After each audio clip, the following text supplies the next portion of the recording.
اس وقت پوری دنیا کے اندر گھروں سے لے کر محلوں تک اور محلوں سے لے کر شہروں تک، شہروں سے لے کر ممالک تک، روئے زمین پر ہم جس طرف بھی نظر دوڑاتے ہیں اختلافات ہیں، لڑائیاں ہیں، جھگڑے ہیں، ملک ملک سے لڑ رہا ہے، شہر شہر سے لڑ رہا ہے، گاؤں گاؤں سے لڑ رہا ہے، گھر دوسرے گھر سے پڑوسی سے لڑ رہا ہے، اختلافات کی آگ لگی ہوئی ہے۔ ایک انسان دوسرے انسان کی غیبت کرتا ہے، ایک انسان دوسرے انسان سے حسد رکھتا ہے، ایک انسان دوسرے انسان سے بغض رکھتا ہے، ایک انسان دوسرے انسان سے دشمنی رکھتا ہے۔ غرض کے اختلافات، جھگڑے، ایک دوسرے کے ساتھ رسہ کشی، ایک دوسرے کے ساتھ لڑائیاں، یہ ساری چیزیں کیوں ہے؟ اس کی سب سے بڑی وجہ یہ ہے کہ انسان کا وجود بے چین ہے۔ جس طریقے سے آپ دیکھیں کہ ایک بندہ نکلتا ہے دنیا میں کہیں اور نکلنے کے بعد دوسرے انسانوں کو مار ڈالتا ہے اور لوگوں کا قتل کر دیتا ہے، اس بنیاد پر کہ اس کا دل جو ہے وہ بے چین ہے، اس کا دل بے قرار ہے۔ کوئی بندہ خودکشی کر رہا ہے اس لیے کہ اس کا دل بے چین اور بے قرار ہے۔ آخر یہ بے قراریوں کی وجہ سے دشمنیاں بھی ہے، یہ بے قراریوں کی وجہ سے جنگیں بھی ہے، یہ بے قراریوں کی وجہ سے انتقام کی آگ بھی بھڑک رہی ہے۔ پھر یہ بے قراریاں کیوں ہے؟ بے قراریوں کی وجہ کیا ہے؟ تو یاد رکھیے اللہ تبارک و تعالی نے انسان کو جو پیدا کیا ہے وہ روح اور جسم کے مجموعے سے پیدا کیا ہے۔ انسان جو زندہ ہے ایک روح ہے، اس کی بنیاد پر زندہ ہے۔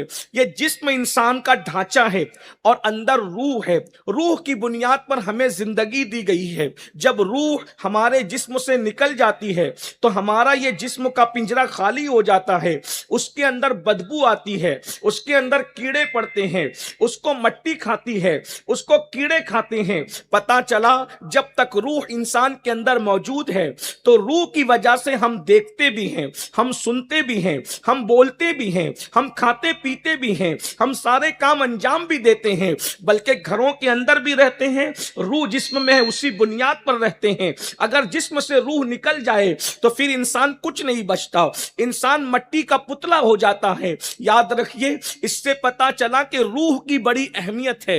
اور روح کی اہمیت کیا ہے، یہ روح کیا ہے، اس پر بہت گفتگو کرنے کی اسلام نے اجازت تو نہیں دی، اس لیے کہ انسان کے سوچ سے، انسان کے تصور سے روح وراء الورا ہے۔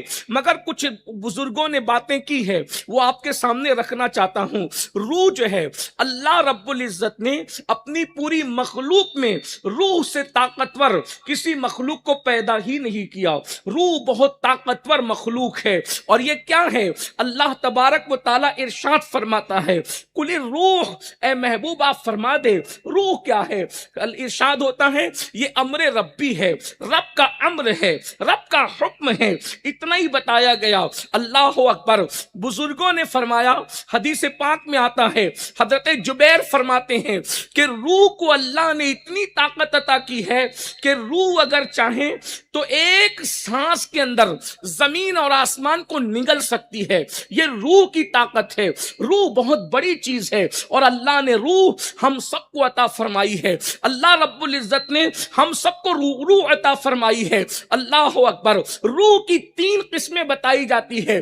ایک روح ہے جسے روح حیوانیہ کہا جاتا ہے، یہ ہر انسان میں موجود ہے، ہر جانور میں موجود ہے، کتوں میں، بیلوں میں، چرند میں، پرند میں، یہ روح حیوانیہ سب کے اندر موجود ہے۔ لیکن ایک روح ہے جسے روح انسانی اور روح ملکوتی بھی کہتے ہیں، اور ایک تیسری قسم کی روح ہے جسے روح القدس کہتے ہیں، جس کے بارے میں قرآن کہتا ہے وَنَفَخْتُ فِيهِ مِن رُوحِي، کہ اور اللہ نے اپنی طرف کی روح جو ہے اس کے اندر پھونک دی۔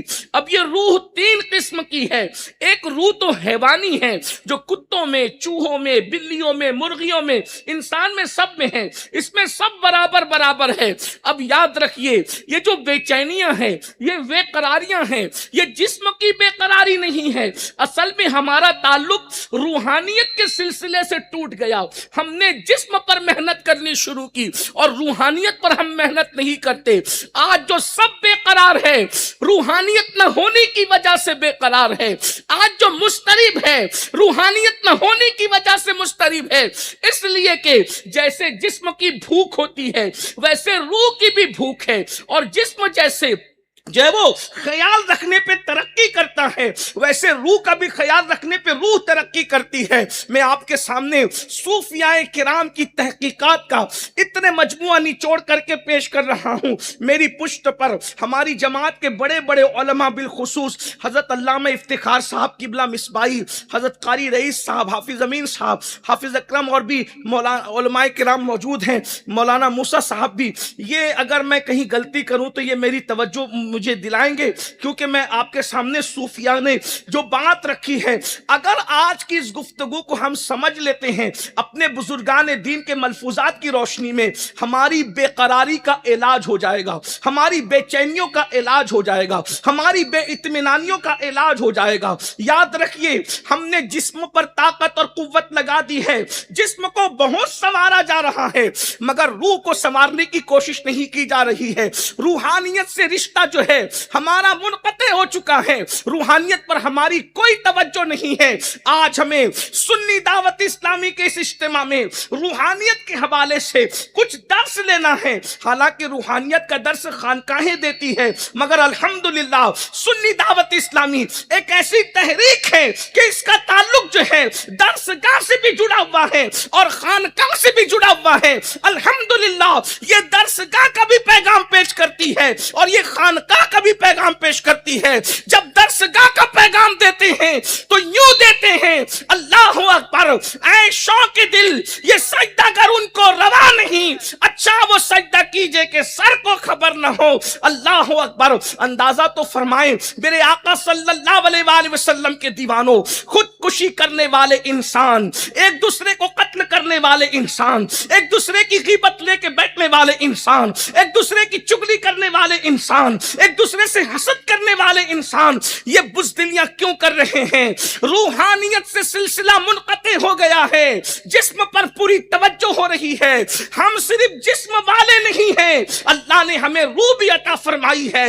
روح کیا ہے؟ روحانیت کیا ہے؟ اللہ اکبر۔ تو یاد رکھیے، حیوانی روح تو سب کے اندر موجود ہے، لیکن اللہ اکبر، ملکوتی روح، انسانی روح، اور پھر یہ کیسے ہوتی ہے؟ جب ہم اللہ اپنے جسم کو اس کی بھوک پوری نہ کریں، اس کی پیاس پوری نہ کریں، اس کی نیند پوری نہ کریں، موسم کے حوادثات سے اس کو نہ بچائیں تو جسم جو ہے فرسودہ ہو جاتا ہے، جسم بیمار ہو جاتا ہے، جسم مضطرب ہو جاتا ہے۔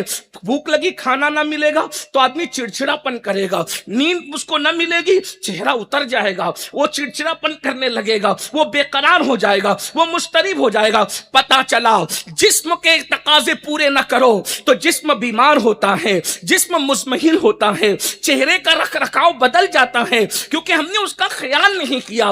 ایسے ہی روح بھی تو ہے، اللہ اکبر، اور جسم سے قیمتی روح ہے اور روح کو بھی خیال کرنا پڑتا ہے۔ اگر جسم کا رکھ رکھاؤ رکھو گے تو آپ دیکھنا دنیا میں ایسے انسان ہیں جو اپنے جسم کا خیال کرتے ہیں، وہ 60 سال کی عمر میں بھی 40 سال کے جوان نظر آتے ہیں، اور جو جسم پر توجہ نہیں کرتے، اللہ اکبر، وہ 30 سال کی عمر میں بھی 60 سال سے غیر گزرے نظر آتے ہیں۔ تو پتہ چلا ہم نے جسم کا خیال کیا تو جسم طاقتور بن گیا، جسم قوت والا بن گیا، جسم حسین و جمیل بن گیا، لیکن اللہ اکبر اگر ہم نے روح کا خیال نہیں کیا تو اللہ اکبر پھر روح مضطرب ہوگی، روح بے چین ہوگی، روح بے قرار ہوگی۔ ہماری بے قراریاں جسم کی وجہ سے نہیں بلکہ روح کی وجہ سے ہیں۔